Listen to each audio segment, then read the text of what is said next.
This is it. This is what it all comes down to. One game, winner take all.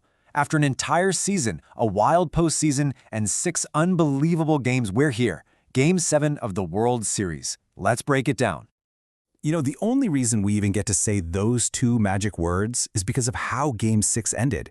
It was absolutely wild. The crowd in Toronto was just buzzing.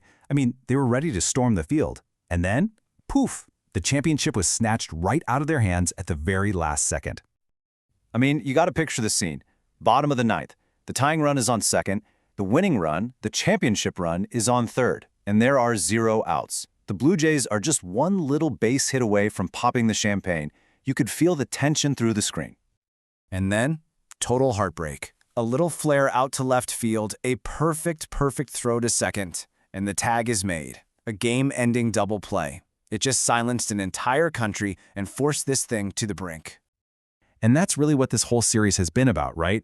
These razor-thin moments. And that just sets the stage perfectly for tonight, where you know every single pitch, every swing, could be the one that defines everything. So where does it all start? Well, it starts on the mound, of course. And this isn't just any pitching matchup. This is a true clash of legends. So on one side, you've got the Dodgers phenom Shohei Ohtani. Now he's pitching on just 3 days rest, which he's never done before. But get this, he's striking out an insane 12.9 batters per 9 innings this postseason. Then on the other side, you have the Blue Jays' Max Scherzer.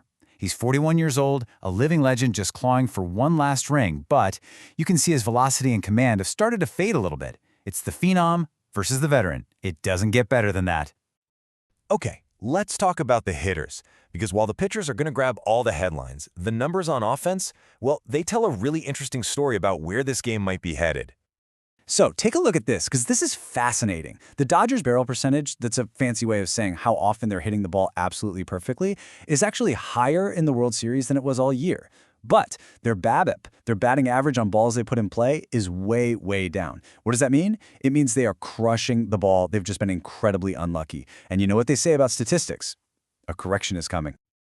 Now, if this game is close late, and come on, it's Game 7, of course it's going to be close, it's all going to come down to the bullpens. And on paper, this is where the game is really going to be won or lost.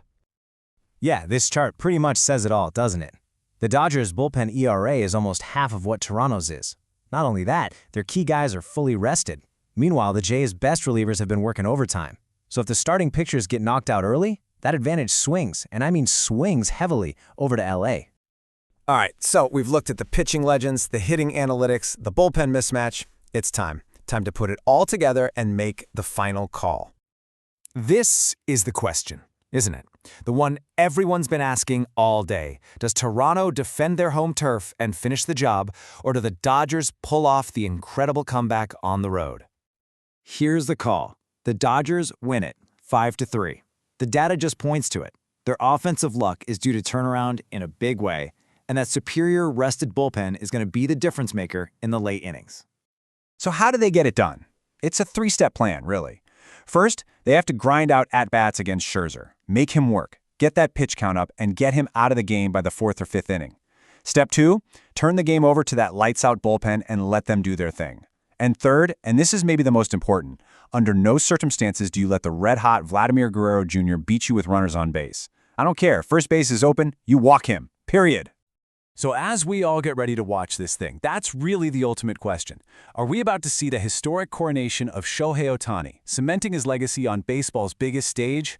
Or are we going to get one last heroic, defiant masterpiece from one of the greatest competitors we've ever seen?